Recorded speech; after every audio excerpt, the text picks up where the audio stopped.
Everyone worked really well. I mean, Jack Christopher worked in company with Oturius, and they went 5/8 of a mile. They did it the right way. And Search Results works earlier today solo 5/8. She did really good. They're getting over the track really well. Um, Blazing Sevens worked a little maintenance half with them, very busy. So those two horses are both had the juvenile races, one on the dirt, one on the turf, and so they look really good. And really good night Olive, solo 5/8. So she's continues to maintain her form, and some of these horses are off layouts. We haven't run them since Saratoga. Of course, like Jack Christopher and Search Results, a good night Olive. We thought it was best maybe to skip the last prep and keep them fresh, and so I let them do solid work today, and they all look good. Most of your Breeders' Cup horses here now. Do you have more to come in? Yeah, there's a couple other ones to come in. Rougier is possible for the filly mare turf. She came out of EP Taylor in good shape, so we'll bring her in this week. And Highly Motivated is on the fence to run on the Breeders' Cup Dirt Mile, or a race back in New York, the Kelso. I'm not really sure what I'm going to do yet. He worked this morning at Belmont and did fine. So if he does go into the Breeders' Cup, obviously he'll have to come over here at some point. So those are probably the last couple. Free Look worked yesterday. She's a juvenile fillies turf horse. Regal Glory and In Italian, they'll get back on the work tab next week. Virginia Joy worked today. She's possible for the filly mare turf. She worked on the turf just now, a little while ago. She did fine.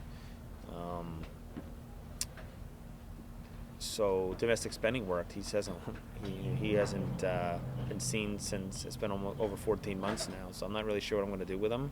He was scratched Breeders' Cup week last year as a favorite in the mile and a half turf. He won't be going there, but he's training pretty good off the layoff. I'm not really sure. I could make a surprise entry maybe in the Breeders' Cup turf line. How do you feel about your group collectively coming into the Breeders' Cup this year? Doing really well. I feel like I'm in a pretty good spot. I have some live chances. My team's done a super job with these horses all year to bring them to this point. We might have as many as a dozen, or maybe even an extra horse or two to pre-enter, so it'll be good. Raging Sea is a horse I left out. Came out of the Alcibiades with a difficult trip in good shape. She's possible for the juvenile fillies, the dirt race. We'll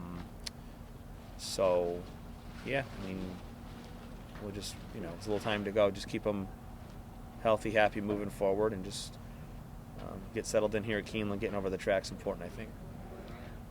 Which race are you looking at for Jack Christopher?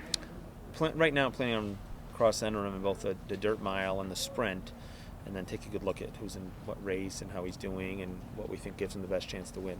I mean, it's a very small sample of him around 2 turns. It's one race, the Haskell. Yeah, right, exactly.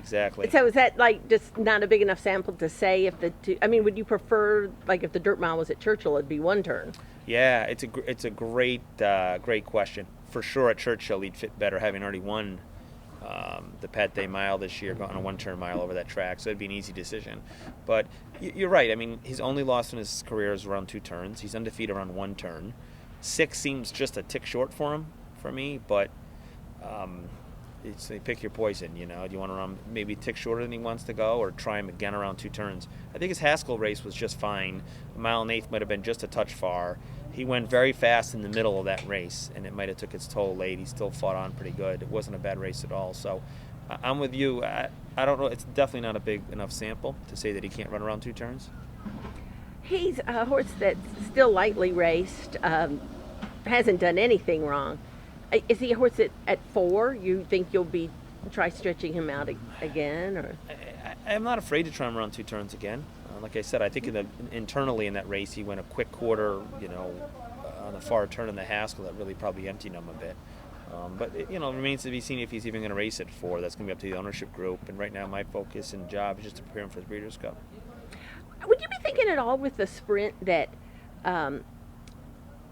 there's championships at play there, and potentially champion sprinter if he could win the sprint? I mean, does that come into play in which race he would go into at all? Sure. I mean, it's a factor. I don't think ultimately it's going to make my mind up. What I'm going to try to do and will do is just run him in the race I think gives him the best chance to win, regardless of what's on the line for Eclipse Awards and such. And I think that's really my job. So I'm trying to focus on that. And I think just training him along and cross-center him will give me a clearer picture of hopefully the right decision. And Domestic Spending, that's very interesting what you were saying. It had to be a huge disappointment, him coming out of the race last year. Yeah, it certainly was. That was a tough one to take. 2 tough scratches between him and Jack Christopher out of Delmar. So hopefully it's our turn for some good luck at the Breeders' Cup this year. We don't have any of those incidents, and the horse came back super. What was it why did he have the time off? His soft tissue injury, and he just discovered the week of the race, and just one of those things. He probably did it in his last work. It took a couple days to show up, and he's had a lot of time off, and a lot of people played a role in rehabbing him and bringing him back, and you didn't know how these things are going to turn out, but right now he looks super. And I forgot about Jack Christopher. I mean, what was with him? He had a shin injury, and it just, the vets and such didn't feel he was safe to run, and that's something we just had to accept, and fortunately he's fine, and just took some time off, and everything happens for a reason. So he's had a terrific year this year, and hopefully he'll have a chance to compete. He's a real serious horse. Just talk about him as a racehorse. He is. He's a super focused horse when you're working him out, and he's actually a pretty laid back horse otherwise. When he's just doing his routine gallops and jogging and such and around the barn, he's pretty laid back. But when he gets down to work, he's all business, and he's a good, solid, fast work horse. Today, how many fillies would you have going in the filly mare turf, and then how many horses would you have going in the mile? Well, the filly mare turf, I'd say it'd be 3 or 4 horses. In the mile, 1 or 2 horses. Regal Glory is going to go against the boys in the mile, I'm pretty sure. And then, like I said, maybe I'm thinking about domestic spending. Is Regal Glory, would this be her last race, would you think? I don't know if it would be her last race. It's her last season running. Probably her last race, but we'll see. I mean, just the whole thing that she, was owned by Paul Pompa, a great client for you, who then died, and another client buys her, and she became a multiple Grade 1 winner. I mean, there has to be a lot of sort of emotional attachment with her. There is, yeah. It's been a great story. I mean, unfortunately, Paul passed, but the fact that we were able to keep her going, Mr. Brandt stepped in and bought her and kept her going, and I'd like to think he's watching somewhere, and he's very proud of. It's a homebred of his, and he loved her so much, and it'd be great to cap off her career with a Breeders' Cup win.